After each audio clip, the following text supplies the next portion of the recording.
ஓசூர், பாகலூர், பேரிக்கை உள்ளிட்ட பல பகுதிகளில் சுமார் 1000 ஏக்கர் பரப்பளவில் விவசாயிகள் பூக்கோசை பயிரிட்டுள்ளனர்.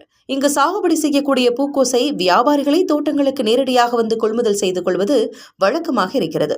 இந்த நிலையில் கடந்த மாதத்தில் நிலவிய அதிக பனிமூட்டம் காரணமாகவும் காலநிலை மாற்றத்தாலும் பூக்கோசில் பூச்சி தாக்குதல் அதிகரித்திருக்கிறது. இதனால் 4 ஏக்கர் பரப்பளவில் பூக்கோசை பயிரிட்ட விவசாயி நாகபுசுவின் இடத்திற்கு வியாபாரிகள் யாரும் வரவில்லை. பூச்சி தாக்குதல் அதிகரிப்பு காரணமாக அறுவடை செய்யாமல் கால்நடைகளை வைத்து மேய்க்க தொடங்கியுள்ளார். அவர் 3 லட்சம் ரூபாய் செலவு செய்து பயிரிட்ட பூக்கோசை விவசாயி வேதனையோடு டிராக்டர் வைத்து அழித்ததால் பெரும் இழப்பு ஏற்பட்டிருக்கிறது.